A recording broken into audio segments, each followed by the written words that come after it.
Sallallahu ala Nabi al-Karim.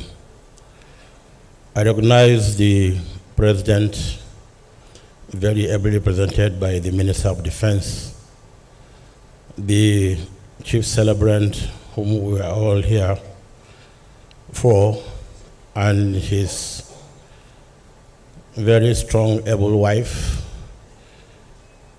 his best part, I won't say better part, his best part, the two musketeers, two presidents, one head of state, then president, one president for 5 years, one a title holder of Sokoto, and the chairman of this occasion. You are shaking your head. I recognize the book reviewer and all serving retired top military, paramilitary officers here, ably led by the Chief of Defense Staff, our Sokoto boy, General Chris Musa. I greet you in the best form of greeting. Assalamu alaikum wa rahmatullahi wa barakatuh. I don't know how many minutes I'm given because it's not stated, but even when the chairman said we should take only 5 minutes, he did not include me because he cannot give what he doesn't have. And I will take my time because this is a very, very important program in this country and in the military. And I would like to thank all of you who turned up because the attendance here really showed how serious we are in overcoming the insecurity problem in this country by honoring General Irabo's book and being here. I've seen so many service chiefs retired. I've seen IGs. I've seen so many other people that I know honoring the invitation of Lucky. Lucky, you are very lucky that you can bring this crowd to a book launch that is so important to us. For some of us who have been in the military and are still in the military, we know the importance of your book. And when you call me and then send me the letter, I do not hesitate to accept to be part of this program because of its importance. The 5 minutes given to me by the chairman of the occasion, I will add the minutes taken by the two masters of ceremony. After each speaker has spoken, they will take about 5 more minutes to speak. So plus all the minutes Eugenia and Henry took, I will add those minutes to my own. I would like to thank the book reviewer whom we were together just some couple of days back in Sokoto with General Obasanjo at a very important program. And I would like to also try to, I'm not going to say anything about insecurity or the way to end insecurity or whatever it is. No. I want to adopt all what's been said from the beginning of this program, because these are the ways and means of resolving such issues. But what President Jonathan said, I was expecting him to make a very strong comment about how he really dealt with the issue of Boko Haram, which he used both the military and myself and other stakeholders. But maybe he decided not to because a book is coming after that from him on how I dealt with Boko Haram issue. And let me also correct you, like I'm happy to hear that the Boko Haram is not really Boko Haram, that's not their name. I'm glad to hear that from somebody who is not me. If I were the one who is saying that, somebody would say yes, because I know them. And that's not their name, because I know that they never claimed Boko is haram. If you have listened to some of their audio, which I had privilege of listening to, they said they didn't say Boko is haram, because so many of them have also gone to school, and they said you cannot open somebody's brain and remove the education in his head. So he has already acquired that knowledge, that education. He's an engineer, he's a doctor, he's whatever it is. What they are saying is that those who have gone to school and are educated are leading bad governments. What they're after is the issue of bad governance, because they want to be free, they want to do whatever they feel they should do. And I want to correct, and I'm glad this is carried on TV, live. I want to correct this wrong notion that people, non-Muslims, hold about jihad. Jihad is not to kill a non-Muslim by a Muslim. Jihad means to strive.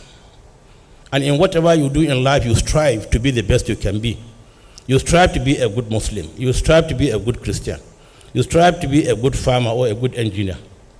So jihad is not to kill a non-Muslim. That's a wrong notion people have been airing out for decades. And I wrote a foreword on a book.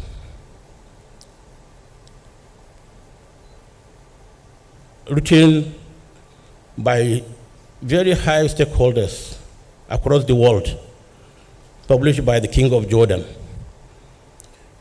And I wrote that forward, and I believe that book will be brought back again, because it was about 13, 14 years ago, and it talked about the uses and abuses of jihad. Because at the back of the book, I remember very well, because they said one of the most fearsome word a non-Muslim would hear is the word jihad. And it's true, because people have already given it a very negative connotation, but it is not. And so let's live here with that notion that, look, jihad is to strive, it's not to kill a non-Muslim. Because as we know as Muslims, it's in the Holy Quran, you cannot take somebody's life without due process. You cannot kill somebody. Because they said to kill a life, take a life or kill somebody, it's like taking the whole of humanity. That's without being following due process. But these are things that scholars will talk to you about. So let's live here with this notion that jihad is not to kill, because we are living peacefully with one another. I'm a Muslim and I know I'm a Muslim. If you're a Christian, you know you're a Christian. Then when we understand one another, we are better equipped to deal with one another. Because I know who you are, you know who I am. There's nothing you can do to me. There's something I can do to you. Understanding is the most important thing. We understand one another and live peacefully in this country. And I want to also correct the notion that when Bishop Kukah talked about Islamism, you use some words maybe in a wrong manner, or somebody might feel Islam is negative. Islamism is not aimed at seizing power at any particular forum.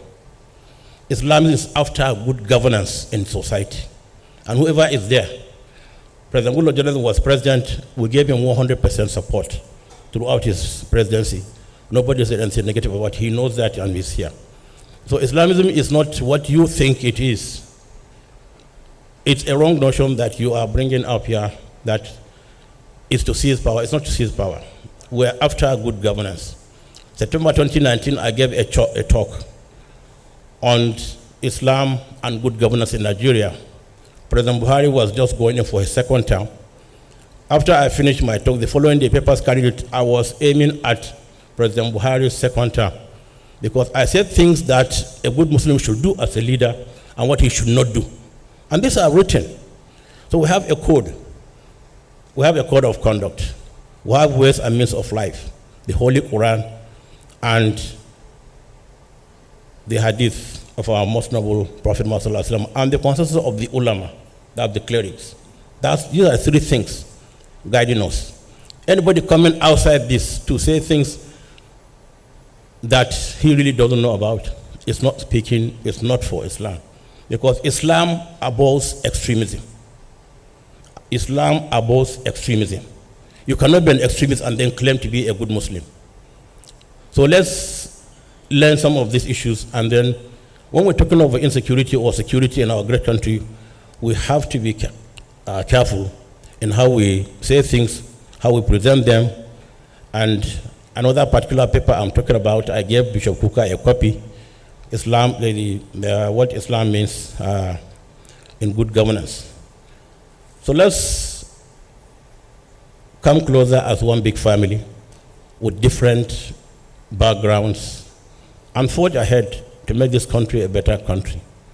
Because there's nothing anybody can do about a Christian or a Muslim being who he is. Because when we are coming to the world, we didn't beg Almighty Allah to bring us into the world as Muslims or Christians or Jews or whatever it is. He decided in his own right to bring you into the world as a Christian or a Muslim or whatever it is. We must learn to respect one another. We must learn to live with one another. We must learn to help one another, because we must be our brothers' keepers. And so many Christian leaders here know that. It's in the holy books also that we must be good to ourselves. And I want to thank the chairman of the occasion for coming to Sokoto once more. And I assure you all, we are here to do our best.